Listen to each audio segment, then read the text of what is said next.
We are back with a Match Week 2 recap on the 6 Yard Line podcast with me, my co host Noel. How's it going there, bud? It would be great if StreamYard would work for us today. I think this is our fifth take, right? I don't know. Every time we hit record, it just freezes, and one of us ends up looking in an awkward position. So it's Uh, while it's not freezing, let's just get on to the first game before it yeah. crashes.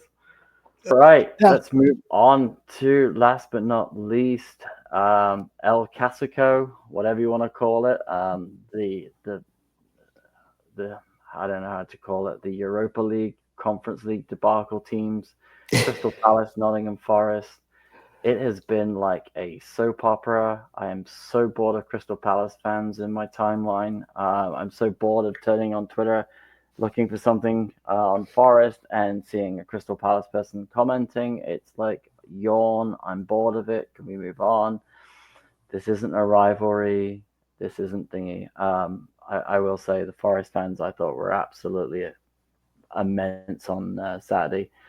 Thunderously loud as always. They took a good, healthy support down there. And then Palace, and here's my compliment to Palace. Their tifo for winning the FA Cup, I thought was fantastic, and I thought they were, it looked great. I thought, you know what, you should be in. This is what I don't understand with Palace, and this is maybe I don't know if it's them. I don't know. I don't know, to be honest with you. I just thought, why aren't you enjoying the success? Why are you too busy pointing fingers at everybody? Like, why are you too busy blaming everybody else for something that your front office screwed up? And why aren't you enjoying, your team winning an FA Cup, winning the Community Shield, being in Europe? I don't understand why they're so more obsessed with wanting to pick a fight with Forest over Marinakis than anything. I just don't get it. Like, at the end of the day, you saw this tifo go up at the start of the game. You're like, that's really cool, really well done. Hats off, right? And then they unveil another banner, which is, a gun pointed at Morgan Gibbs White's head. Again, Classless. you know what? Classless. I did see the ultra group that posted it, and I saw they're saying, well, it's not slander, it's not liable, it's none of this, but you put not in it, but then you put a briefcase with mafia. You put all you're going to do is hurt your own club, because what's going to happen is we know They're what's going to going to happen. They're going to Yep. get a fine. It's going to be anywhere from £350,000 to up to £1 million. And if the Premier League feels it's worth points deduction, you could lose points. You could have a stadium ban, which is what happens in Europe. You could have away fans, home fans banned from a game. You're doing damage to your club. To why? To get at Marinakis? Yep. I sent you That's today a screenshot of someone with, you know, sending death threats. Like, it's not that big a deal. It's not it. that big a deal. Your ownership did not get it right, and therefore you want someone to blame. Okay, well, Forest is a big bad wolf. Great. But at the end of the Hey, day, I don't understand why you'd hurt your own club. That's what I don't get. it. I will stand by my take that it's childish, it's classless, it's immature. It's, you know what, you can make fun of the other team in a comical way within the banner, but the I thought the moment you banner was decide actually to quite well done, but it's just the wrong the images. met And well the that's the the problem the for me. gun image can't in today's society is just a no plain, like there's just no excuse, and whatever punishment comes down the line is deservedly. And I could see the Premier League deciding to be like, you know what, Palace, you've been acting up all since you didn't, because you screwed up and you're blaming everybody else. We're going to come down hard to teach you a lesson. Well, you know what I find is funny, is the Crystal Palace uh, on the violence part of it. So I don't know if you remember, but I think it was last year, Palace did a big banner about knife violence in London, right? And they had a big tifo on it to promote not doing it, to promote doing it. And then you let in a banner with gun violence. Okay, so we've just traded don't do knife violence, but let's do gun violence. I don't Yeah, understand. I don't understand what they're it's thinking. And it's not doing any harm to Forest. Forest are just laughing, going, and I they're like, oh, well, you snitched on us. No one snitched on you. The report went to the Premier League from the broadcaster, which would be Sky Sports, because Sky Sports said there's the banner that's inappropriate. The stewards went over there and took the banner. It's it's not broadcast on the Hey, broadcast, but it's going to be reported. It's so dumb. I don't understand. no, we've seen the same immature behavior here in Toronto where it's happened before, where you decide to bring a banner that's in a, whether we agree with the banner or not. It's if the club deems that inappropriate, you're going to get in trouble for it, right? And I just especially don't with the understand TV hurting your own contracts. team. Yeah, I just don't understand Yep, hurting your team. yep, 100%. So you know what?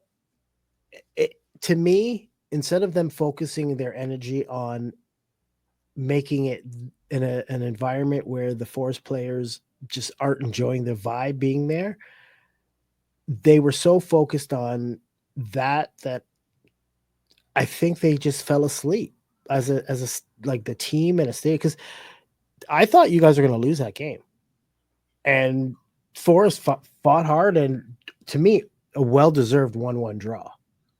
They should have won it at the end. Hutchinson had two options to finish it, and then Igor Jesus absolutely rattled the bar right at the very end. And Forrest, if you looked at the benches on that game, I looked at the Forest bench, and yeah, Douglas Luiz has obviously come in since we last recorded, which has been fantastic. But he's not. He's played 45 minutes since May, so he's not anywhere near match fit. And I think the other guys haven't really trained that much because obviously everyone's been waiting for moves, and I think the problem is with the delay of what competition Forest win, who they're going to sign, meant there is delay. So Calimundo came on. He didn't look too rusty, but again, he still hasn't had much of a preseason. McAtee hasn't. Hutchinson hasn't played or trained very much at all with Ipswich. So there was a little bit of that where I felt that in a couple of weeks' time, that Forest strength and depth might be really good. From a Palace standpoint, I generally do think Palace, if they don't sign some players, are going to be in a world of hurt because Mark Gay probably be gone by the end of the window. Adam Warrison's next. I think he's the next one on the list that's going to go because he was fantastic. I thought he was very Isn't good on. Real looking at him? There's a bunch, but I don't think they'll Yeah, sell in this window. I think they'll let they're gonna hold. Gay leave, and I think but the next window, if it's not January, I don't think they'll sell him in January because I don't think they will want to give him up for Europe. But I think next summer he's definitely gone. But not So just him. Mateta will probably be on his way out by next summer too, if he can yeah, find a better option. but I think that's again. They've got to bring players in, but I thought they were up for it. But if you watch that, Forest by the 70th minute really kind of they were huffing and puffing and panting quite heavily, and they obviously did play on Thursday night, which again is a little bit of the fatigue, and I think Forest showed they're a little bit stronger. But Ismail Sarr scored a good goal at the end of the day. Morgan Gibbs White had a bit of a bird brain moment, which he does every now and again. He's trying to do a Cruyff turn and take the ball down and in front of his own box, gives it away, and it ends up in the back of the net, which that's on Morgs. But Danadoy with, whew, his second game, he's got a goal and an assist, and that assist is absolutely some ball, right? So the vision to pick out Callum, I thought Callum was pretty good. I will say that man of match was Nico Williams. I thought he was absolutely outstanding. He was everything that was good about Forest. I love that he's got the number 3 shirt of Nottingham Forest because it's the Stuart Pearce number. He plays like it. He's fantastic.